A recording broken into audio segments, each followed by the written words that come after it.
Ake simphinde for the last time bagcwele simshade izandla. Maye muhle uNkulunkulu wethu. Bazalwane siyabingelela ibandla lonke umzimba kaKristu makoti wewundlu.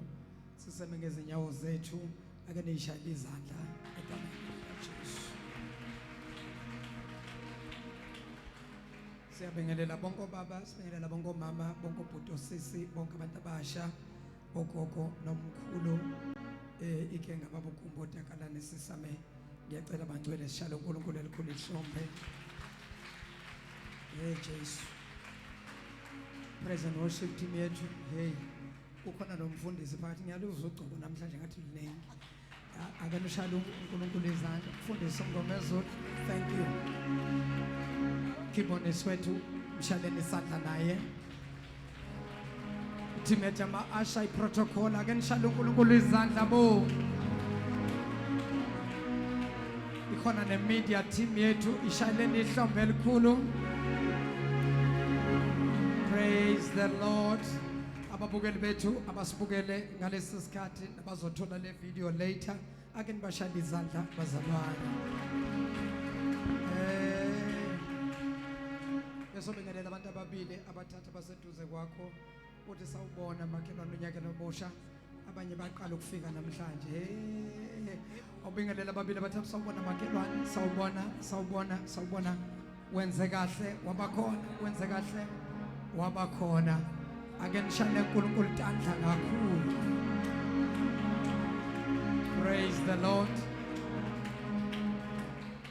MC wethu cela simshayele izandla. My brother mfowethu mshayele izandla. Siphathele kahle. Nishayele nendodana yolahleko bazilwane izandla. Usabe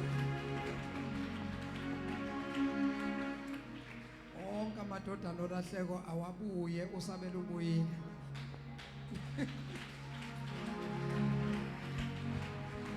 Praise the name of Jesus. Ngiyacela siphambise izandla zethu nje bazalwane sikobise amakhanda ethu. Baba wethu ongcwele uNkulunkulu wethu onamandla. Baba egameni esithi baba masilibiza uNkulunkulu onamandla. Kuthuthumela amadimoni icibeleke nezifo kubone nemithi yabaloyi. Baba kuqashuka nezibopho baba egameni lika Jesu Kristu inkosi namandla. Siyabonga uNkulunkulu wethu. Siyabonga Dwala lethu, siyabonga Mdala wezinsuku. Siyabonga Alpha, siyabonga Omega. Sinkalo nesiphetho. Siyabonga uNkulunkulu. NguJehova igama lakho akakho omunye uNkulunkulu ngaphandle kwakho. Wena izolo, wena baba namhlanje naphakade kuyoba nguwe. Moyo ongcwele kuhamba phakathi kwalendlu siza amandla. Baba siza uqobo ngegama elingaphezulu bonke amagama. Father, we thank you. Father, we bless you. We give you honor. We give you praise. And we give you glory. In Jesus' name. Amen and amen. Siyabonga kakhulu bazalwane singahlala phansi thina sonke egameni lenkosi uJesu. Angifuni ukwakumosha isikhathi. Last week ngihambe lapha sekukubi. Namhlanje fanele ngiphume nje kahle. Ispeed number ngihamba ngaso angisithandanga egameni lenkosi. Kodwa ke siyabonga uNkulunkulu bazalwane. Nani nonke niqala ukufika.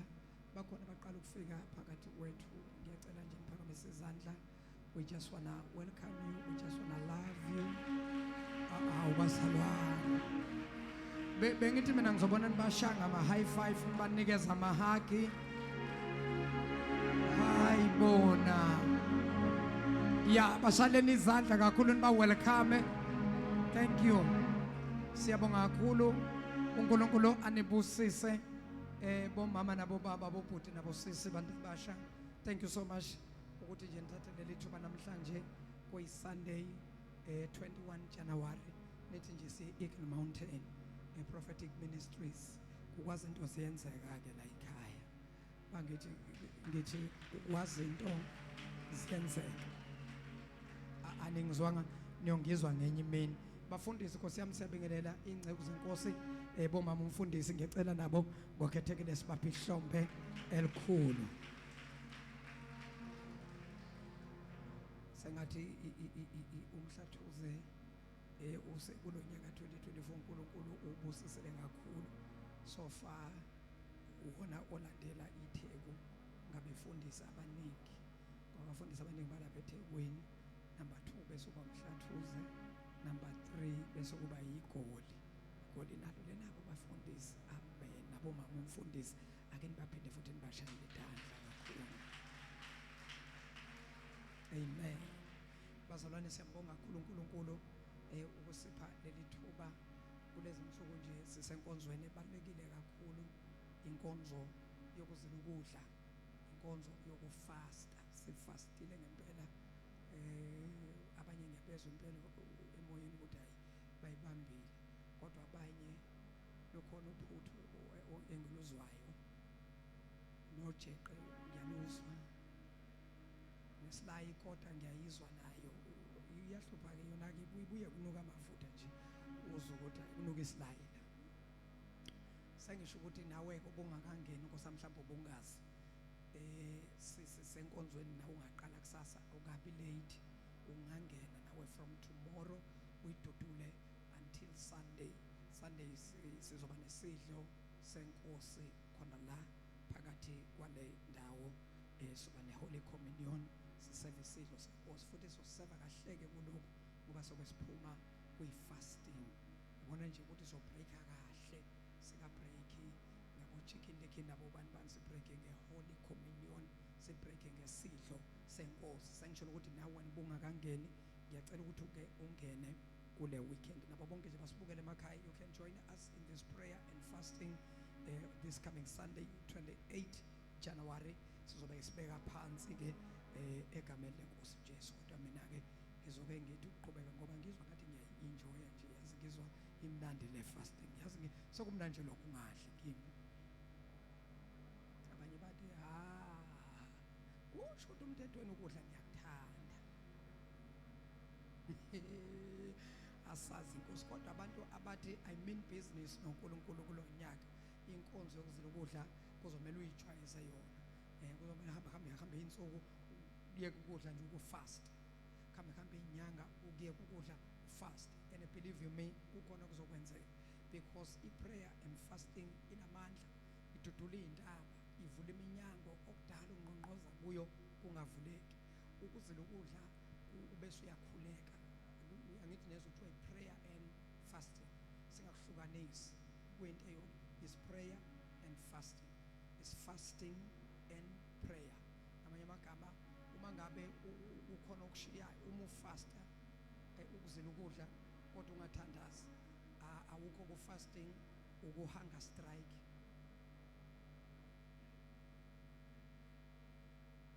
Ukutelekela ukuthi angifuni ukudla, wenza lento enziwa iyiboshwa lapha ejelezike zibe ku-hunger strike, ethi uyiboshwa itelekile asidli. Basuke bangakhuleki, basuke nje bethi asidli ngoba kukhona into abayikhalazelayo. So thina-ke asikho-ke kuyi-hunger strike, sikwi-fasting and prayer. Ngamagama sizila ukudla kanti futhi senze njani, siyakhuleka. So this Wednesday ngizoqala kusasa eGoli, kusasa ngizobe ngiseGoli ngifundisa ngomkhuleko noma nge-fasting okuyiyona uNkulunkulu athi siyenze, okuyiyona futhi uNkulunkulu ayiphendulayo, ngoba ungafasta uNkulunkulu akaphenduli noma ngabe imuphi umkhuleko. Ngizonifundisa-ke on Wednesday ukuthi-ke ngizonifundisa ukuthi imuphi umkhuleko masizile ukudla ofanele siwenze, noma ikuphi ukuzila ukudla uNkulunkulu akuzwayo angabi na choice, uNkulunkulu ehluleke, uNkulunkulu athi ayi lo ngiyawuphendula umkhuleko. Ngoba la eBhayibhelini maningi ama-fasting, kodwa sizokhuluma ngale esingene kuyona ngoba asidli inhlobo, siphuza amanzi bese siphuza 100% kajuice. Ubona kudla kwethu kule insuku siyoqala ukudla mhlambe ngomsombuluko, nangeSunday nje ngeke sidle, sawubreaka nje nge-Holy Communion, sikiyeke nje bazalwane i-Holy Communion ihlale emzimbeni wethu, singagijimeli abo-chicken likhini iy'payisi kanti besibuya ku-fasting. Mase kubreaka musa ukudla ukudla okunespice because kudala izifo ngaphakathi. Dlana nje ukudla okulula, uyidokwe amahewu, uyabona nje leyo nto ungasukeli inandosi balamba abanye mangikhuluma ngenandosi manje yeyi mfundisi. So ngisho ukuthi ke singakwenzi lo, sithathe izi noma sesibreak, singadleli ukubhadalisa ukhokhisa ukuthi zonke le insuku ezo-15 besingadli, sibreak nje kahle ngamahewu ngejuice nje ngabona ukhuzana nje yabo. Then ke emva kwesikhathi after 2-3 days hayi songakubamba ngathi qinile. Sengikhuluma kubantu abafastile ngempela, akabonga uJesu. Ngikhuluma kubantu abanjani? Awuthi oseduze kwakho umuthi nje ukuthi ufaste kanjani wena.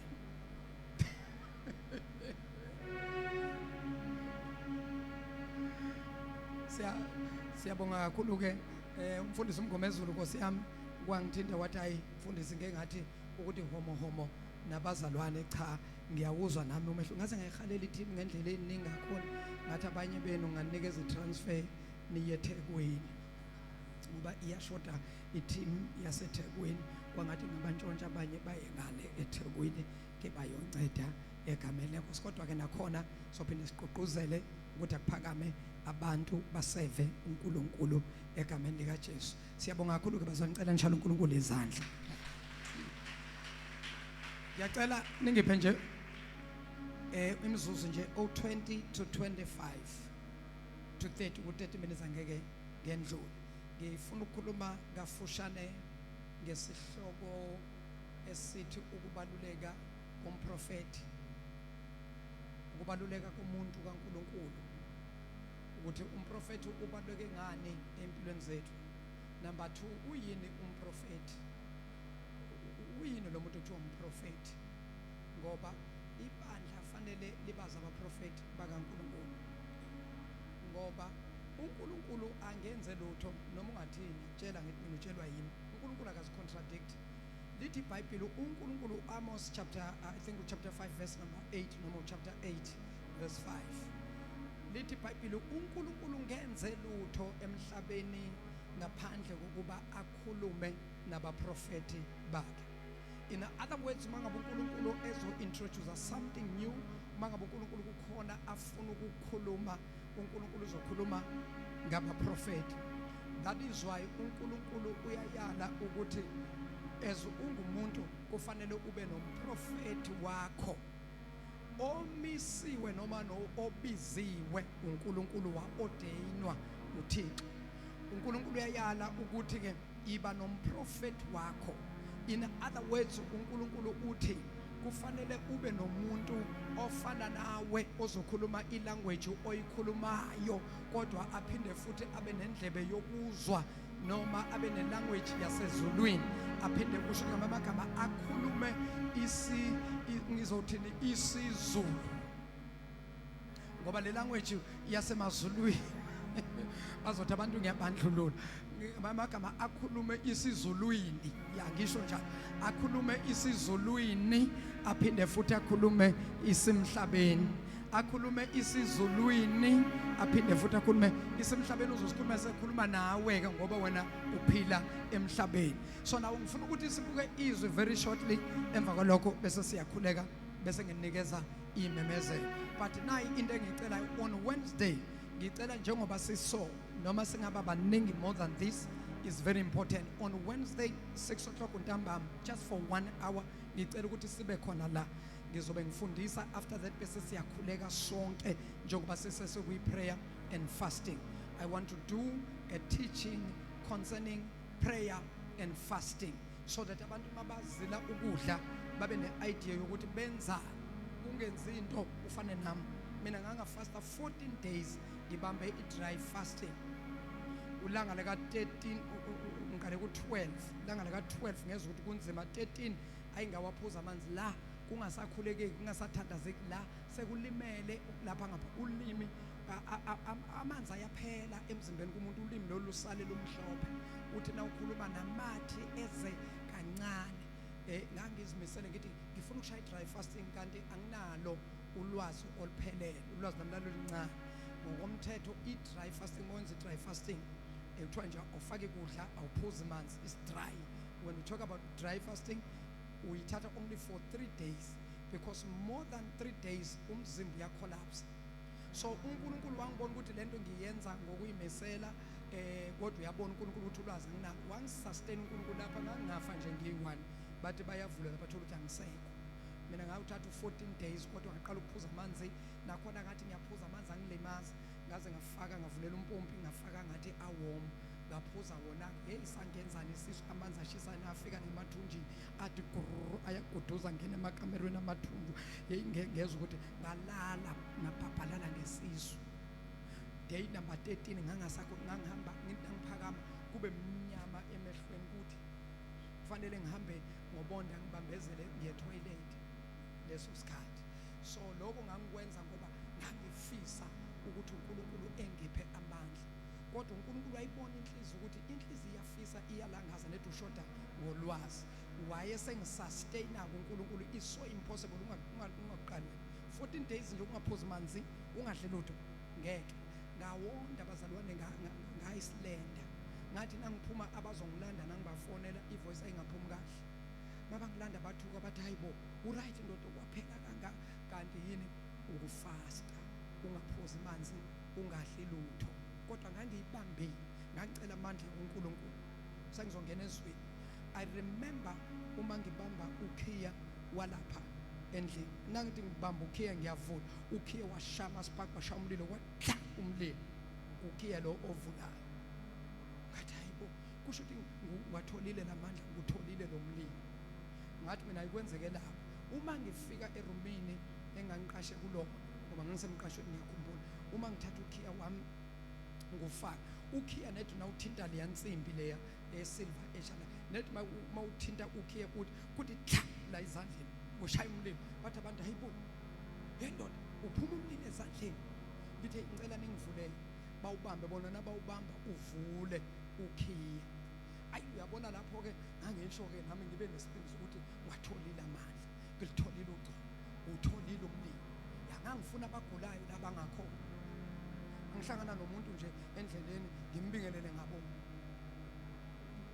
akukho la ngathi kuyakuhlupha la ugula khona ngoba manje ngifuna ukubona lamandla ukuthi ngibatholile na abanye ngangibatshela nje ngithi wena uyakuya unesifo esisoreni so athi umuntu wazi ngayo ngithi uNkulunkulu yangambulela ngicela ukukhuleke evuma omunye umuntu esitradweni khumula ngibeka omunye umama izandla wayevuvukele unyawo ngibeka izandla esitradweni nangiyabu mama abantu edlikiza wadlikiza uNkulunkulu kodwa ingilosi zanga asharela ama-asha nani ngekho nina ama-asha kwa-ashara ingilosi ngambona umama ethi ngase ngiyembamba ngamnqanda unyawo lavevezela kanti isikhathi kuvevezela kuphuma lento ngathi phakama mama sophila ngangifuna abagulayo labangakhona sengiyatshola ukuthi wacha kwangasiwona amandla kwakulento abayibiza ukuthi izinc umzimba wawushoda nge-iron kodwa angisimina ngisanandaba iron no iron mina ngabamba ukuthi umlilo ngutholile into zenza ama-iron nanginandaba mina ngakholwa ukuthi uNkulunkulu ngiphila amandla na umlilo ngiyawubona uphuma ezandleni nangu mama ngemkhulekele wavevezela unyawo mina ngakholwa yilokhu engangikuthandazela ukuthi kwakuyi-iron yayishoda izinga angisanandaba nalezo 2 Chronicles chapter number 20 verse number 5 my main verse of verse number 20 hopefully la Umhlathuze ngizofika ku verse number 20 ngihlulekile eThekwini ukufika sengiyangena ke 10 minutes 10 past isikhathi sami funda mntanami from verse number 5 enkosi yami funda from verse number 5 uya ku verse number 10 bese ubamba the last verse u verse number 20 incwadi yama-Chronicle esibili chapter 20 ngesizulu yizikronike ya ngesizulu yizikronike thana incwadi yezikronike zesibili ya ungathi incwadi yama-Chronicles siyeka mntana manje silungu thana incwadi yezikronike danko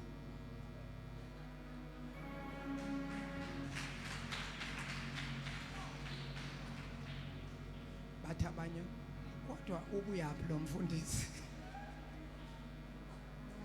hayi tshela makhelwane unjena ke lo baba unje funda siswami masiyicela bazalwane buye on a very serious note sengiyangena ezwini lenkosi na something engifuna ukuyambula yabo kulonyaka sizosebenza kakhulu uthula nibheke uzosebenza futhi uNkulunkulu kakhulu empilweni zethu bakhona bangasebenzi la abeze mhla kuzokhulekela for umsebenzi bakhona bangasebenzi badinga umsebenzi mesa nje uphamisa isandla sakho we nizosebenza mntana nami kulonyaka niyosebenza abantwana bami ha nosebenza kulonyaka futhi angidlali nizosebenza funda sisi izikroniki Incwadi yezikroniki ezesibili isahluko 20 nakho sizoqala ukufunda kuverse 5 yep uJehoshaphat wema ebandleni lakwaJuda uJehoshaphat wema phakathi kwebandla lakwaJuda nelaseJerusalema endlini kaJehova nebandla leJerusalema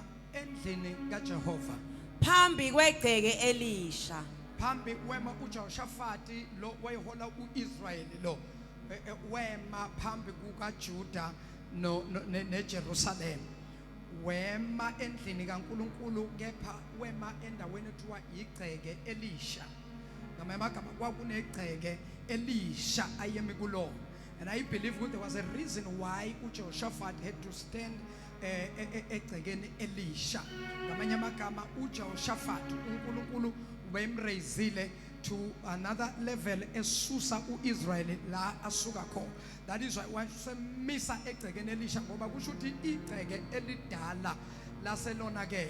So uNkulunkulu wathi akamuve egcekeni elidala manje ame egcekeni Elisha abese yakhuluma. Verse 6 Yeah. uJehoshaphat wathi uJehoshaphat wathi phambi kwaJuda no Israel. Jehova uNkulunkulu wawo baba Wathi Jehova uNkulunkulu wawo baba wena awusiye uNkulunkulu ezulwini wathi Nkosi wena usiya yini uNkulunkulu ezulwini awusiye umbusi wemibuso yonke yabezizwe na wathi Nkosi wena awusiyo yona awuyona yini inkosi yamakhosi esandleni sakho kukhona amandla negunya wayesethe esandleni sakho wena uNkulunkulu kukhona amandla negunya akakho ongamelana nawe akakho ongamelana nawe Jehova ngoba esandleni sakho kukhona amandla negunya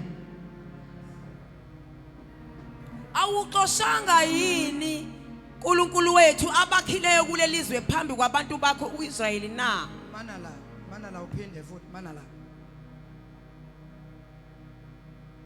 lapho phinda le verse awuxoshanga yini uNkulunkulu wethu abakhileyo kulelizwe phambi kwabantu bakho uIsrayeli awuxoshanga yini uNkulunkulu wena phambi kwakho abakhileyo abavimbe uIsrael abakhe endaweni kaIsrael abaxoshanga yini wena wanika lona inzalo kaAbrahama umngane wakho kuze kube phakade na wabanika lelozwe wabanikeza lelozwe wanikeza uIsrael wamnikeza lelizwe lesi sizukulwane sika Abraham uAbrahama lo obemngane wakho kusho uJehoshaphat umkhuleko lo uyathandaza uJehoshaphat uthandaza kuNkulunkulu uthi wena ubaxoshanga yini abantu kulelizwe wathatha lelizwe walinika abantu bakho walinikeza uIsrael wanikeza isizukulwane sika Abraham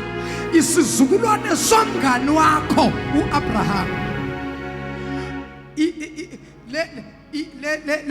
lelizwe ulinike uthi ulinike isizukulwane somngane wakho ayizwakaleka unike lelizwe ulinikeze isizukulwane sechomi yakho somngane wakho ubani lo mngane uAbraham how uAbraham ubemngane kaNkulunkulu nangu uJehoshaphat uyasho mabuyele emuva kwincwadi yamakhosi lithi iBhayibheli uAbraham wayekhuluma noNkulunkulu njengomuntu ekhuluma nomngane wakhe ekhulume naye ezwe ivoice kaNkulunkulu ephendule back ephinde nayo Abraham atshela uNkulunkulu aphinde uNkulunkulu akhulume noAbraham aphinde uAbraham akhulume noNkulunkulu usethi ke lelizwe lunikanga yini isizukulwane somngane wakho uAbraham na bahlala kulo bakwakhela kulo indlu engcwele bahlala kulo bakha indlu engcwele ibe ngeyegama lakho bethi ibe ngeyegama lakho lendlu bethi uma sehlelwa ngokubi bathi nabakha lendlu uma ngabe uNkulunkulu edudula izizwe ezazakhile endaweni uma uNkulunkulu abadudula ebakhipha wabaxosha wayesefaka uIsrael wafika izindlu sezakhiwe ngoba uNkulunkulu begcwalisa izwi elithi niyawuhlala emizini eningazange nayakha ngezandla zenu niyakudla imifino eningazange nayitshala uma ngabe uNkulunkulu esedudula abantu bazokwakha abantu abanganaNkulunkulu bakhitha abathaba abesathi uNkulunkulu ngiyabonga ukuthi ke ususakhile isitabathaba kudluka manje abangena bami uma sehlelwa ngokubi inkemba nokwahlulela nesifo nendlala kahle lithi iBhayibheli sebangenile kule ndawo babe sebakha indlu engcwele kaNkulunkulu ngamanye amagama basebamisa ialtar likaThixo bamisa ialtar likaNkulunkulu ake ngikhulume nabo bonke abantu abathi angizukuphelela endaweni engihlala kuyo ngiyohlala edolobheni ngiyohlala kuma-suburb impilo yami mina ngeke iphelele la let me tell you usufikile kuma-suburb ungakhohlwa nayo into ebalulekile usufikile misa ialtar likaNkulunkulu ngoba abantu ohlala nabo kuma-suburb bazokubalela inyanga ukuthi lo simnika 3 months lo simnika 5 months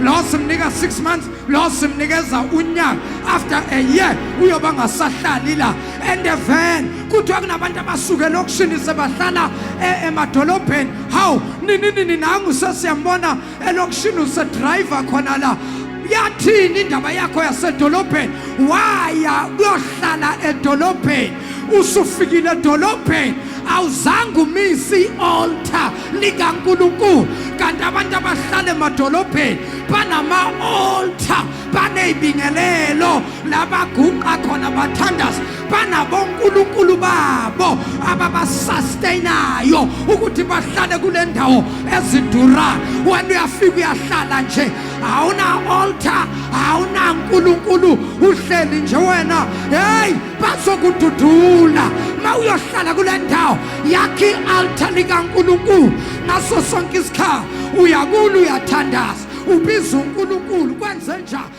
ngifuna ukuthi uNkulunkulu engisustain kule ndawo ngifuna uNkulunkulu engigcine kule ndawo babala inyanga zindlule babala iminyaka indlule babala iminyaka indlule kodwa wena ulibe luhleli baze babuze bathi wenza ngani abantu abahlali kuloya muzi nawu noNkulunkulu nasemzini okuthiwa kunezibhoki akuhlaleki nawu noThixo kuyahlaleka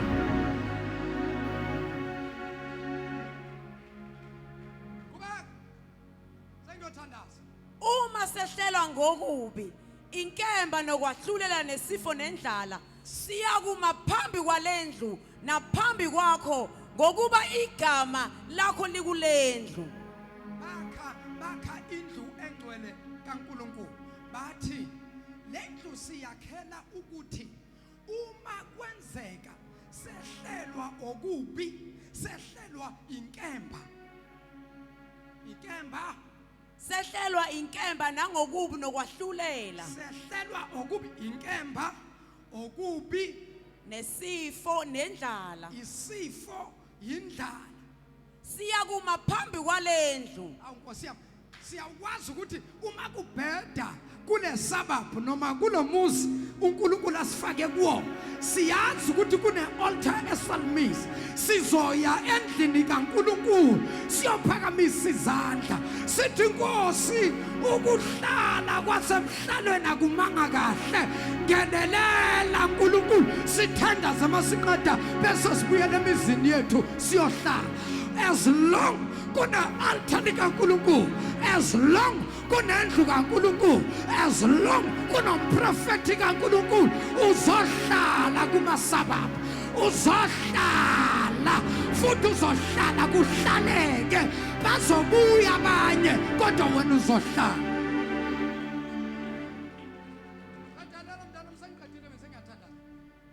siyakuma phambi kwalendlu sikhale kuwe siyakuma Jehova phambi kwalendlu sikhale kuwe ekuhluphekeni kwethu uyakuzwa usisindise ikhona indlu yokukhala yakala ulibela ukukhala kwakho yakala ukuyivalela ekamelweni lokukhala ekamelweni yakala ukukhala ema-toilet emsebenzini uzokhala endlini kaJehova asimiseleyo uzokhala la khala la ngoba ukukhala kwala akufani nokukhala kwasetoilet emsebenzini akufani nokwasekamelweni lakho khala la uzomuzwa uThixo uzombona uThixo ngabe bakhona yini abantu abangizwayo na kajalela sibamba uvesi ama-20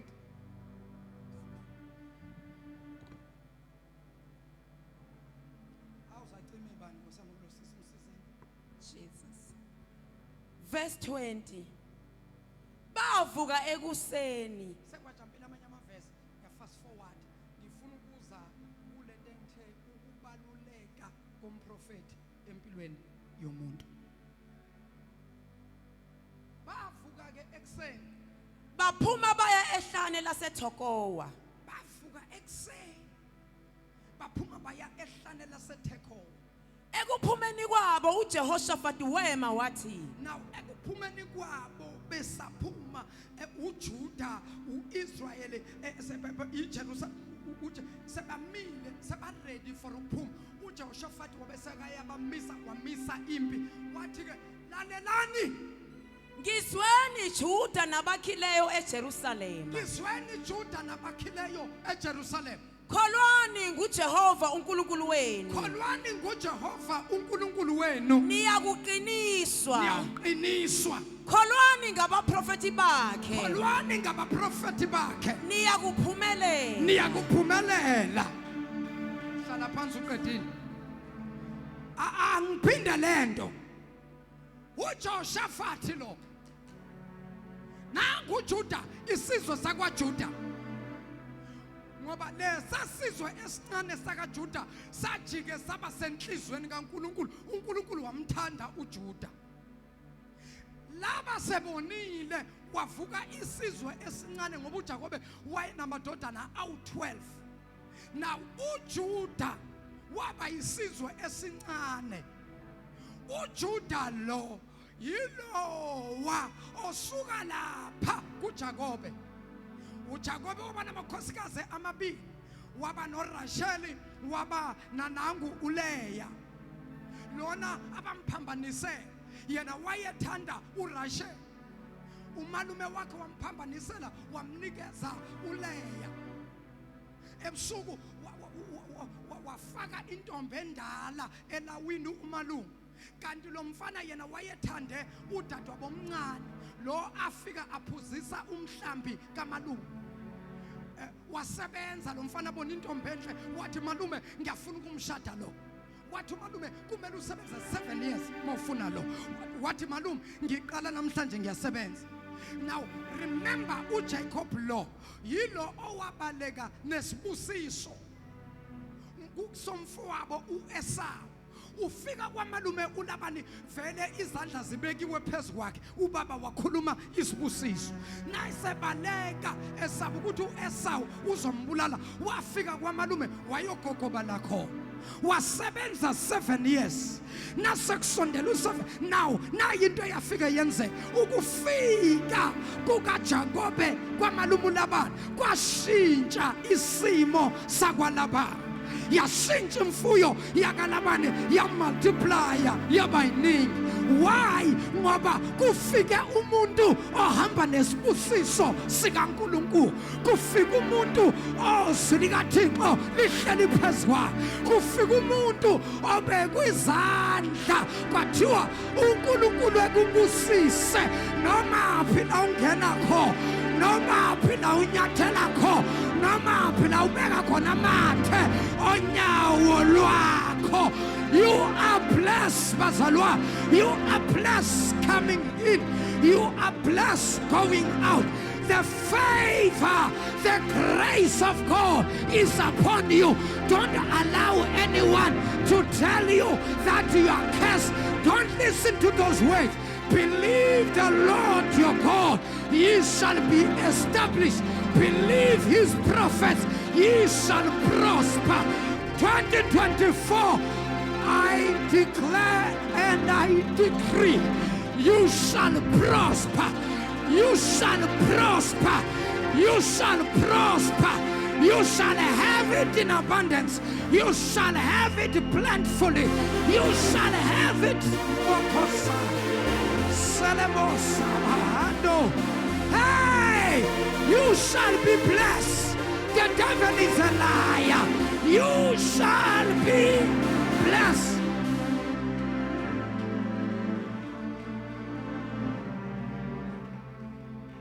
Now a mouse, Akurion prophet is unfound. Nakamas Akurion prophet before Beya Mbin. Wabamisa, Wamisu Judah. Nababonke abakelele Jerusalem. Wabamisa what you Joshaphat. Lalelani Judah nani nonke enake Jerusalem. Kolwani uNkulunkulu. Khona niyawuqiniswa. Asibambeni siyilungisa manje ngoba uSathane uyithathe wayithi. Abazalwane manje bakholwa kakhulu kumprofeti bamkhohlwa uNkulunkulu. That is why manje sinabo father nabo papa. Yes, man of God. Yes, papa. Yabona ukuthi sekuphakanyiswa upapa kakhulu kwendlula uNkulunkulu. Abantu sebaphila nje ngokuthi hey Nkosi yami mina bazalwana ngisona isithixo. Ningaxabanisi noNkulunkulu. Kholwani uNkulunkulu. Kholwani uJehova umqalisi nomphelelisi. Mina ngisikhonzi sikaNkulunkulu. Mina ngisisetshenziswa sikaNkulunkulu. Kholwani uJehova. Qalani kuNkulunkulu nithandaze. Bese niza kimi senithi muntu kaNkulunkulu, mprofeti kaNkulunkulu, sangikhulekile kuNkulunkulu. Ngicela uBaba nami angikhulekise.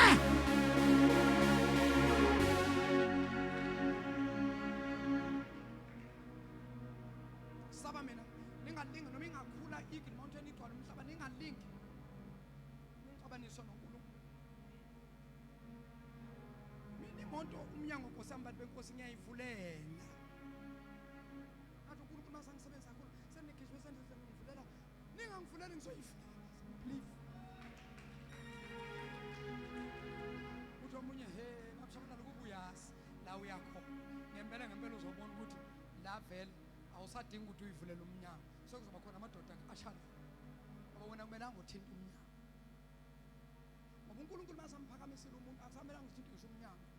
Ngoba ngeke usazi noma ibhomu ibekwe la ukuthi nje makathinta iyashaya ibhomu. Kumele ube khona othintayo ibhomu ishaye. Ngisale ngumuntu. Asibuyeni. Now nangu uJehoshaphat. Umkhuzi wempi kaIsrael. Nangu ohola uIsrael. Nangu ohola uJuda. Uthi lalelani nina Juda sizwe sincane. Nani nonke enakhe eJerusalem. Kholwani uNkulunkulu. Khona nizawuqiniswa. Oh, ngamanye amagama, if abantu baba ne-faith kuNkulunkulu, if you have faith in God, you shall be strong. You shall be powerful because your faith is in God. Now uJoshaphat uthi akuqalwe kuthini? Kholwani uNkulunkulu khona nizoba strong. Ye shall be established. Akapheleli lapho ngoba kukhona abanye abamisinterpretayo kwayona le. Athi umuntu mina nginandaba nomuntu wenyama. Mina ngiyakhuleka, mina ngiyayithandazela. Mina ngikhuleka uNkulunkulu uyadlala wena. uNkulunkulu akahlanyi. Ngeke akhulume kanje. Amise uJoshaphat athi kholwani uNkulunkulu khona nizawuqiniswa. Abesethi ke kholwani abaprofeti bakaNkulunkulu khona nizophumelela.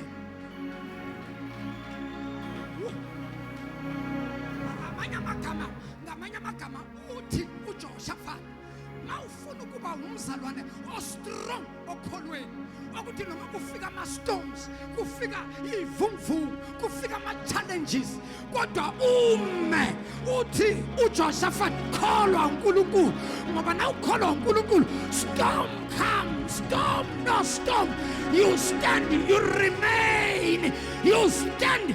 Kukhona abathakathi abekho na ukholwa kuNkulunkulu, uma abathakathi sebekho sebahambe egcekeni lakho, bahambe ebusuku egcekeni bafaka izinto, kodwa na ukholwa uNkulunkulu uvuka phakathi kwamabili uthi Baba ngegama likaJesu izinto zabathakathi zinyamalale, zinyamalale, zinyamalale, zinyamalale.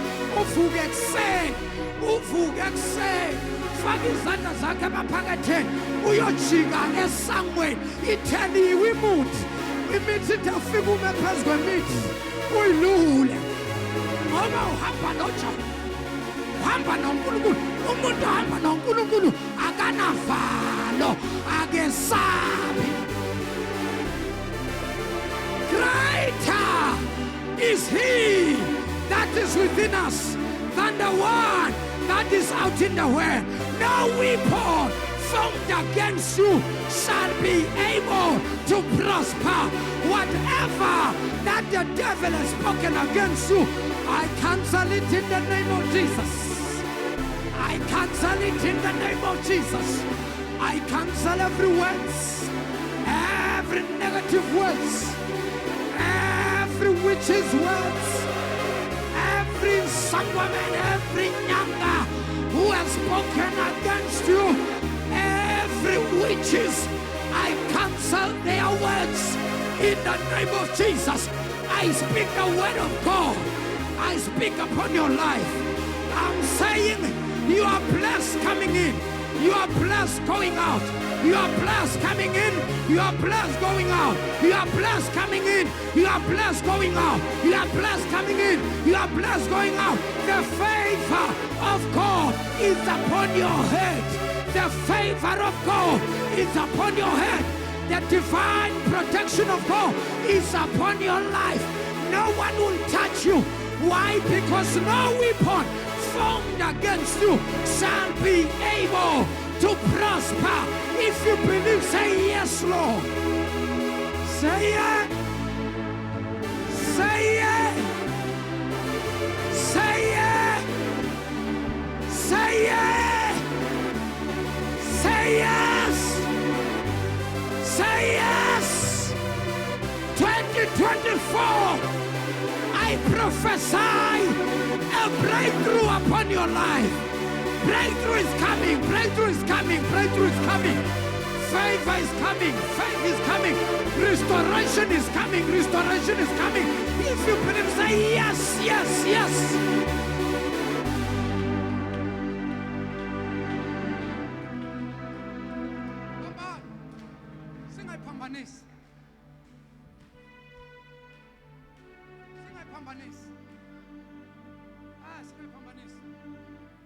Because abakholelwa kuNkulunkulu bona bathi mina nginandaba nomuntu wenyama, mina ngikholwa uNkulunkulu, mina futhi ngiyathandazela, mina futhi ngiyafasta, mina mase ngiyifuna into ngivele ngithathe amaplate ngibhekelele ngiqala ifast ngifast. Wena uhana kanti wenzani? Azange fast uhana. Kwenzakalani? Nothing. Until a prophet, until a man of God speak. Abathi mina ngikholwa uNkulunkulu, angikholelwa kumuntu wegazi nenyama. Umuntu wegazi nenyama mina lalela musuphambanisa ibhalo musukuliphambanisa izwi likaNkulunkulu. uNkulunkulu akasiyena owesiphithiphithi. uNkulunkulu weorder. Uthi uJehoshaphat, kholwani uNkulunkulu khona niyawuqiniswa.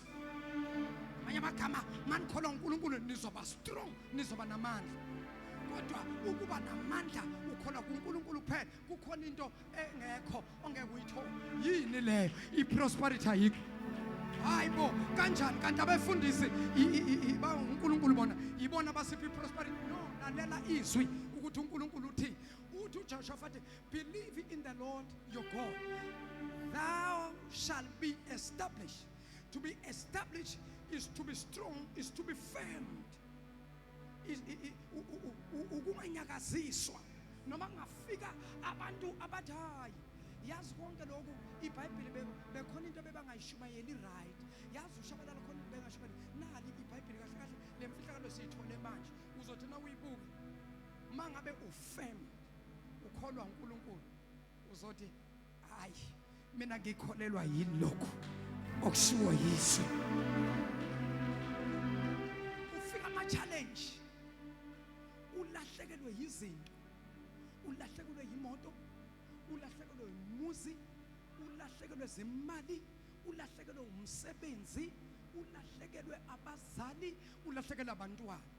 Kodwa uma ngabe ukholwa kuNkulunkulu, mawukholwa kuThixo, angeke unyakaziswe, uzoba strong. I'm standing upon the way. Stand upon the way.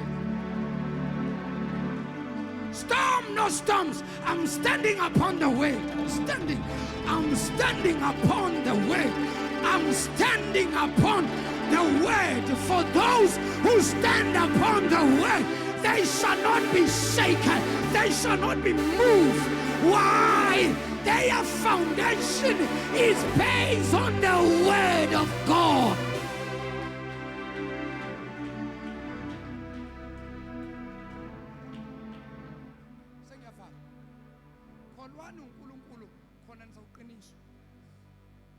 If you believe God, you shall be strong.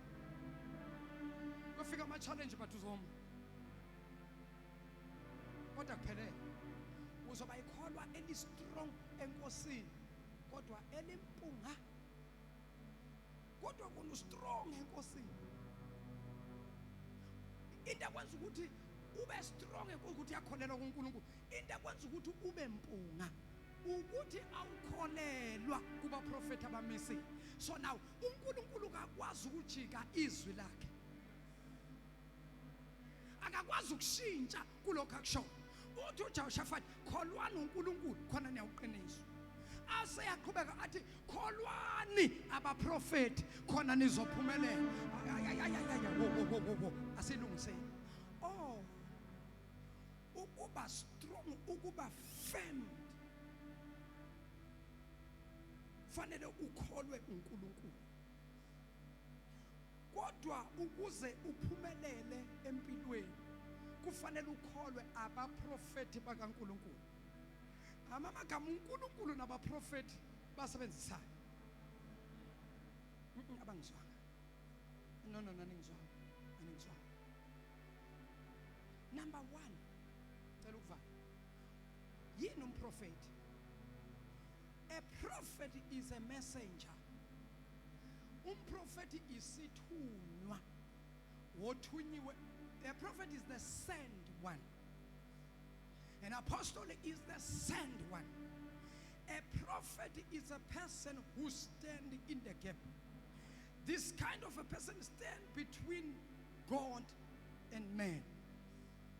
Umprofeti umuntu omaphakathi nendawo simalathi.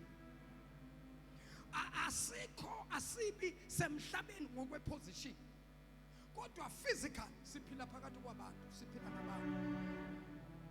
Kodwa positional wise, i-position yethu ayikho la. Our position is in the spirit. Umprofeti umuntu kamoya. Umuntu omaphakathi kwaNkulunkulu nabantu. Uthatha okwasezulwini kuNkulunkulu akulethe kubantu. Athatha inkinga nemithwalo yabantu ayise kuNkulunkulu. Athi Nkosi, athi Baba, ibandla lakho lincintsha ukudla, ibandla lakho lizilile, ibandla lakho lifuna ukuzwa iphimbo lakho, ibandla lakho lifuna ubuso bakho. Ziveze nkulunkulu kubantwana bakho, ziveze. Ibandla lakho liyagula, abanye abasebenzi, ziveze. Umprofeti lowo ancenga uNkulunkulu athi Jehova ziveze, athathe kuNkulunkulu alethe kubantu, naletha kubantu athi thus said the Lord, thus said the Lord. Usho kanje uJehova uNkulunkulu kaIsrayeli uthi nina Juda nani nonke enakhile Jerusalem, zwanini izwi likaNkulunkulu, kholwani uNkulunkulu, kholwani nguThixo, kholwani nguNkulunkulu, khona nizawuqiniswa, kholwani ngabaprofeti khona nizophumelela. In other words, uthi uNkulunkulu mawufuna ukuba strong, you have to believe me, you have to have faith in me, you have to believe my word, you have to keep my command. But if you want to prosper, prosperity I have given to my servants, my prophets. Those are people who will make sure that you prosper. You believe me, and you also believe the one I sent to you. Believe me, and also believe my prophets, because I have put my words in their lives. Whatever that they shall speak upon you, it shall happen. uNkulunkulu abazokhuluma abaprofeti phezu kwempilo yakho kuzokwenzeka, ngoba bazokhuluma kwabo, bazokhuluma bakuthathe ezulwini. Allow me to speak. Eagle Mountain, Umhlathuze, allow me to speak. The time is coming. The time is now when God will begin to shift. When God will begin to shift things, when God will begin to move things, when God will begin to rearrange things. The season, your season has arrived. Get ready. Get ready, get ready, get ready, get ready. Get ready, get ready, get ready, get ready, get ready. Get ready, get ready, get ready, get ready, get ready. Get ready, get ready. God is doing a new thing now. God is changing things now. God is opening new doors now. God is healing people now. God is restoring people now. God is restoring your family. God is restoring your finances. God is restoring your career. God is restoring everything that you have lost. Hey! God is prospering you. Be blessed. Be blessed. Be blessed. Be blessed. Be blessed. Be blessed. Be blessed. In Jesus' mighty name. Shayzanda zakho vula umlomo bese uyathandaza. Oshabakho satalaba. Rebese ketalipa kasonda. Mando shabrokosa. Libasata kaposa. Repepepepe sanda. Rika papapapaya. Ikoto pokosata. Ikapapapa sitelebeya. Omondo lesiabo. Shayzanda zakho kakhulu besiabo.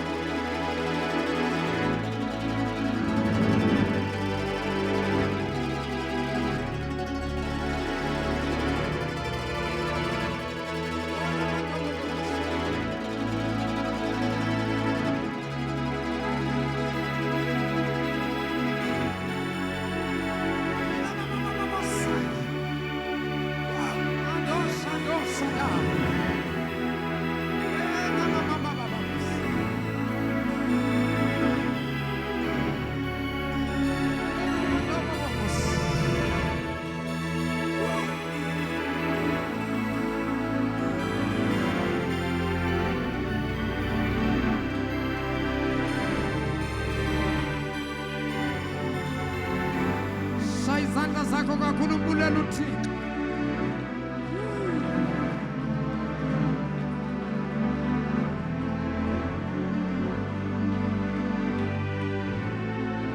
Emhlabeni nasemazulwini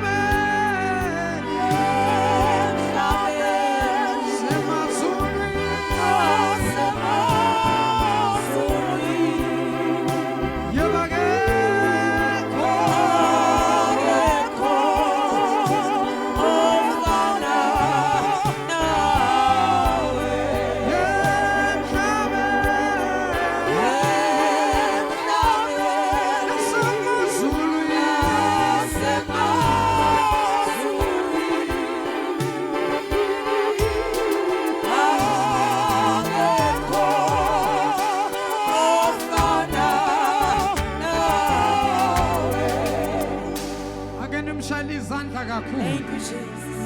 Ake simbonge ngezandla zethu. Thank you, Jesus. Thank you, Lord. Cela bonke abadinga umsebenzi. Jesus. Bonke abadinga umsebenzi. Bonke abaphethe ama-documents abo. Awusebenzi. Applyile. Akuna respond. Sakweminyaka eminingi. Come forward. Second group of people. Baba mina ngasithola isikhala. Phasile kodwa ngasithola isikhala. Ngi-applyile ko UKZN wherever la apply khona kodwa ngayitholi respond. Come forward. Abaphethe ama-document abo, your CV, your business document, your CK. Company wabhalisa company ayikazi ithola umsebenzi. Come. Ningeze ngathi niyangabaza, wozani, zani sheshe. Abalinde abathumela ama-application, usendile ama-request. Different universities, colleges, awukatholi. Woza phambili. Woza phambili. Woza. Abaphethe yes, nikubambe nje nikubambe kanje. Abaphethe. Abanye yabona abasivi yabo asemafonini, Nkosi yami. Bengithe mina yenza ama-print out. Ngizobeka isandla phezulu kwale CV. Wena uzolibe nje uwakhipha, ulibele nje wena uwathumela, ulibele nje wena uwathumela. Bonke abathenderisha, uyathenderisha. The business ayikazi uthola umsebenzi, uyathenderisha. No, iyasebenza business yakho. But you are not happy with income oyitholayo. Come. We are changing things now. Come. Come. Come. Woza. Nebhizinisi elincane ngisho noma kudayisa amagwinya, woza. Noma kudayisa imifino, iklabishi, woza. Noma kudayisa ama-fruits, woza. Woza. Wozobona uNkulunkulu. Moya ngcwele. Ngipheni inhlanzi. Ngipheni isitsha. I want to bless you. Ilizwi likaNkulunkulu lithi kholwani uNkulunkulu khona nizawuqiniswa. Kholwani abaprofeti bakaNkulunkulu nizophumelela. Mina ke sengidlala le party ke yabaprofeti yokuthi ngikhulule impumelelo. Niyaphumelela manje. We abanye ngeke kushaya iphasika ningakawuthola umsebenzi la. So thi siye phasikeni nobe nisebenza, nobe senisebenza. Hayibo, hayibo. Baba ngiyawakhulekela lamafutha Nkosi ngiyawahlambulula. uNkulunkulu onamandla aguqule baba ungabe saba amafutha kebe ugcobo olusuka baba ekhaya ezulwini. Ngisazobathinta uNkulunkulu wethu. Lithi izwi lakho injongo yogcobo ukwaphula ijoka lobumnyama nokwethulwa kwemithwalo. Baba siyabathula imithwalo namhlanje ngegama lenkosi uJesu Kristu waseNazaretha. Amen. Hlabelelani, hlabelelani, hlabelelani. Hlabelelani thina. Nina nje nithi amasivi wenu izandla zenu egameni lenkosi uJesu. Mighty Jesus. Thank you, Jesus. Thank you, Jesus. Mighty Jesus. Akwenzeke mntanami, akwenzeke. Akwenzeke. Jesus mighty name. Akwenzeke ngegama lika Jesu. Ayivuleke iminyango. Ngegama lenkosi uJesu. Akwenzeke, akwenzeke, akwenzeke, akwenzeke, akwenzeke. Hey! Shikamatos. Shikatapa. Shikatapos. Akwenzeke Nkosi. Ayivuleke baba iminyango. Jesus mighty name. Ngegama lika Jesu. Lethanda. Lethanda sisi. Lethanda sisi. Jesus mighty name. Shida makusha. Shida makunda masa. Ay, shita brosabu. Jesus. Jesus. Thank you, Jesus. Magwenze, magwenze, magwenze, magwenze, magwenze, magwenze ngeke kamaliga church. Magwenze ngeke kamaliga church. Magwenze ngeke kamaliga church. Magwenze ngeke kamaliga church. Magwenze ngeke kamaliga church. In the mighty name of fire of the Holy Ghost. Magwenze ngeke kamaliga church. Magwenze ngeke kamaliga church.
Shaleni uNkulunkulu izandla ezinkulu.